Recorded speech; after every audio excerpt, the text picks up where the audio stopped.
Então, esse time, ele satisfaz muito nesse sentido. Eles saberem o que eles querem, eles sabem a necessidade e essa oportunidade que é disputar um brasileiro pelo Figueirense. E eu tenho certeza que não só o jogo do Cruzeiro, mas como todos os jogos, cada metro de campo a gente vai disputar realmente para valer. E respondendo agora, definindo a sua pergunta, com certeza a gente vai entrar, eu não vou dizer mais leve, mas nós vamos já esquecer a ansiedade da estreia e jogar o jogo por si só. Vinícius, pelo rendimento do time, você repete a equipe ou você tem alguma baixa aí? Você pode modificar a volta do Hermel no ataque ou você pretende deixar o Queiroz nessa função? Os jogadores que entraram bem, todos os três entraram bem dentro da sua função. O Ortega numa função mais de posicionar o time e manter a posse de bola naquele momento. O Cruzeiro tinha empatado, né? O Hermel realmente para dar um fôlego maior e também puxar aqueles contra-ataques. E depois o Dudu também que entrou bem. Isso a gente vai ganhando sempre as opções. Eu ainda não defini, a gente pode trocar sempre alguma coisa ou outra. Eu defino hoje, mas o mais importante é que todos eles saibam da forma que a gente joga, como a gente joga e que todos eles tenham condição. O time está sempre em evolução, está sempre mudando, seja por lesão, por cartão, por estreia de novos jogadores. Dificilmente a gente tem repetido o time, mas o importante é que a gente tem mantido um padrão, principalmente de resultados favoráveis para a gente. Então não defino justamente por isso, porque eu ainda vou analisar o treino de hoje e eu tenho algumas dúvidas com relação a alguns jogadores, sim. Mas sempre nesse sentido, de um estar pedindo passagem para o outro. Vinícius, o Figueirense largou contra a Ponte, que é o adversário do campeonato do Figueirense, vamos dizer assim, o primeiro objetivo de Cruzeiro, Santos, São Paulo, todos top de linha, teoricamente, vão brigar lá em cima. É menos complicado vencê-los agora do que no segundo turno? Já tivesse essa conversa com o grupo, qual é o teu cálculo de temos que fechar o primeiro turno com X pontos para não termos trabalho no final? Na verdade, o segundo turno ele é difícil contra qualquer adversário, né? Mais difícil, né? Contra qualquer adversário. Teoricamente eles se reforçam mais, mas também teoricamente eles podem perder jogadores também na janela. Mas óbvio, eles têm um poder financeiro muito grande, vão buscar grandes jogadores que estão na Europa ou sul-americano, que eu acredito que vai acontecer com muitos times aí. Eu não faço uma projeção de cada 3 jogos, eu citei isso outro dia, já participei de todos os tipos de projeções, primeiro turno X, 10 jogos, A3, porque é muito jogo a jogo. Por exemplo, a gente vai jogar com o Santos. Qual a situação do Santos? Se ele viesse de uma derrota em casa, como ele sairia? Já muda a característica. Se tivéssemos ganhado bem do Cruzeiro, ou tivesse perdido de muito, ou tivesse perdido algum jogador. Então, na verdade, essa dedução a gente tem que fazer jogo a jogo. Porque não tem como fazer projeção, porque a projeção ela é muito longa e as circunstâncias mudam. Então, eu faço a projeção em cima da circunstância. Claro que a gente sempre trabalha em cima da vitória, a gente sempre vai trabalhar em cima da vitória. Uma estratégia, às vezes, mais defensiva, não quer dizer que você não queira a vitória. A estratégia é para você conseguir ganhar aquele jogo em si. Então, a gente não faz projeção, eu, pelo menos, passo isso para os jogadores, a gente tem uma tabela montada no vestiário, obviamente, a gente sabe o número de jogos, o número de pontos que a gente precisa alcançar para ter as faixas de saída do rebaixamento, Sul-Americana, Libertadores, nós temos tudo definido. Porém, o nosso jogo, a nossa meta é ganhar jogo a jogo. Vinícius, ainda nessa linha da pergunta do Sérgio, o que dá para esperar desse Santos aí que vem desfalcado, né? Alguns jogadores estão fora do time, jogadores importantes.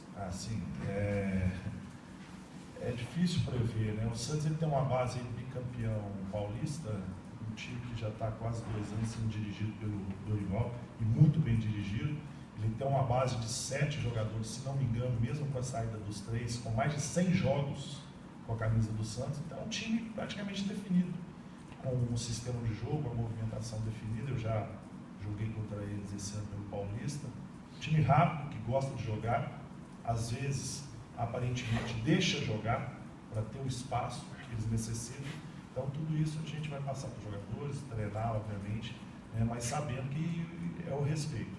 Independente de quem estiver daquele lado, tem capacidade, tem qualidade e tem uma característica que o Santos busca, que são jogadores jovens e rápidos. Então nós temos que estar muito organizados, precisamos muito da ajuda da torcida, né, e do nível de concentração dos nossos jogadores também. Ô Vinícius, a bola parada, né, é uma coisa importante no futebol, e a gente vê que o Figueirense tinha uma certa dificuldade em gols, assim, esse ano tem conseguido fazer mais com essa no Mineirão. Elas são uma das coisas que tu tem trabalhado nesses times fechados, quando é uma coisa que tu está pedindo para os jogadores, para que tenha uma concentração maior nesse tipo de jogada, tanto defensivo quanto ofensivamente? Sem dúvida. Principalmente, óbvio que a gente começa a trabalhar, tem uma base, é a parte defensiva, né? Pode ver que nós sofremos muito poucos gols, talvez um gol de bola parada com o Brusque, que era um dos primeiros jogos nossos, que ainda estávamos organizando, né? Então a gente trabalha muito a bola parada, principalmente essa defensiva. Quando a gente fala bola parada, é tiro de meta, arremesso lateral, falta do time no meio campo, como a gente distribui, falta do time numa lateral, aí as faltas laterais, né? Tudo isso a gente trabalha, são muitos detalhes. E também a parte ofensiva, um arremesso lateral nosso, né? Uma falta no meio campo, tudo isso a gente tem que trabalhar. Um pouco menos ofensivamente, porque com a sequência agora de jogos, você não pode se desgastar muito aquele jogador que fica batendo 10, 15 bolas ali, porque realmente força muito, né? Mas sem dúvida eles entendendo o que a gente quer, como foi esse gol agora, a gente vem buscando já esse gol, principalmente esse escanteio, ele premia um pouco em cima daquilo que a gente vem fazendo. Próxima. Como é que você está encarando a situação da lateral direita, Vinícius? Foi contratado um cara que era a função, né, experiente, que é o Ayrton, a gente sabe que já estava um bom tempo sem jogar, mas ao mesmo tempo tem um Jefferson que vai se adaptando, né, vai ganhando ritmo no setor.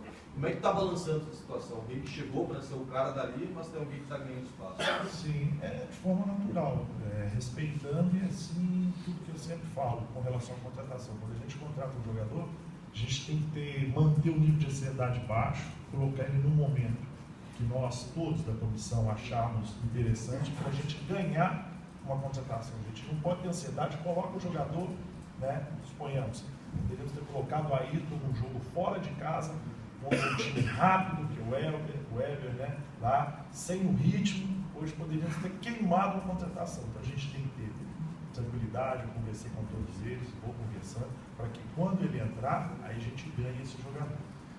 Naturalmente, pode haver uma troca natural, um jogador mais da função, muito mais experiente, né? E é interessante, ontem a gente estava conversando e debatendo na nossa primeira reunião da semana com a comissão técnica, justamente isso. Se nós analisarmos a atuação do Jefferson no jogo contra o Camboriú, né, que todo mundo criticou, realmente ele não foi, e agora as atuações dele é sequência, é confiança, é instrução, né? Então a gente não pode desistir nunca do jogador.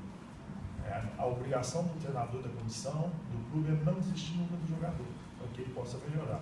E quem quer que seja que entre hoje, ou o Ayrton, ou o Jefferson, hoje a gente tem essa tranquilidade de ter uma boa opção ali. Eu acho que isso é importante para o brasileiro. Olhar para o banco, olhar para o elenco e falar, quem quer que jogue, a gente tem certeza que vai dar conta do recado. Só para encerrar, né? Vinícius, você falou que tem alguns jogadores pedindo passagem, você disse que tem algumas dúvidas aí. Quem seriam esses jogadores? Os que estão aí efetivamente nesse grupo, nosso grupo ainda está pequeno, essa semana nós recebemos mais 3, né? Com a chegada do Hélio hoje, está prevista, vai fazer os exames, mas já foi praticamente divulgado. Esses jogadores estão entrando bem e a gente mantém esse nível de competitividade. Hoje, mesmo dentro do próprio treino, eu sempre vou revezar 2, 3 para que eles estejam sempre competindo, no bom sentido, saibam que amanhã pode jogar, a gente, claro, conversa com o outro, para estar todo mundo com o sistema de alerta ligado. Né? Não tem um jogador específico assim nesse caso, mas principalmente esse grupo aí de 15, 16 está participando mais, né? Porque o nosso grupo ainda está pequeno. Vinícius, o que falta para o Ortega ser na prática o que ele foi anunciado na teoria? O Ortega é um jogador que... Eu vou dar um exemplo, eu vou prolongar a minha resposta e depois vocês resumem. O Atlético Paranaense jogou uma Libertadores em 2005 contra o Atlético Nacional da Colômbia. Tinha um jogador que chamava Ferreira, fantástico. Jogamos 3, 4 vezes, seleção colombiana. Depois disso ele foi observado pelo Atlético Paranaense por mais de um mês. e trouxemos o Ferreira. Os 3 primeiros meses, o Ferreira não ficou no banco do Atlético Paranaense. E muita gente questionou. Adaptação, tinha casado, uma série de coisas. E depois, por 4 anos, Ferreira foi o principal jogador do Atlético Paranaense. Principal. Eu sei porque eu tentei levar para o Fluminense e naquela época foi pedido mais de 4, 5 milhões. Então, adaptação. Então, nós estamos falando de um jogador que estava totalmente conhecido pela nossa comissão e pelo clube. O Ferreira, o Ortega, é um jogador, não vou dizer isso, porque ele estava jogando normalmente na Colômbia, mas é um processo de adaptação. Hoje, se vocês, ontem nós acompanhamos o treino lá, um coletivo, está treinando muito bem. Ele já está adaptado, ele já está praticamente pronto, ele vai só esperar a oportunidade dele. Ele tem potencial para ser o principal jogador do Figueirense. Hoje ele briga com o Jocinei, briga com o Dodô, briga com o Badi, aquela meia, pelo meio campo, a briga boa. Ele tem entrado, a gente tem colocado gradativo, e a partir do momento que ele tomar conta do espaço dele, ele vai ser naturalmente o titular do time, né? E aí, como é um time de formação, Sérgio, naturalmente as peças, uma ou outra, vão se destacar mais dentro da sua qualidade e dentro da sua importância no sistema, né? Eu não me preocupo muito com essas coisas, eu me preocupo muito mais, claro, na minha função com o grupo, e me preocupo muito em colocar cada jogador na sua melhor condição. Eu diria hoje que, pelo que eu encontrei o Ortega, claro, ele estava no DM, mas hoje ele está totalmente integrado ao grupo. Os jogadores adoram ele, assim, um cara muito simpático, até tímido, e que tem demonstrado uma qualidade nos treinamentos muito grande. E vai nos ajudar com certeza.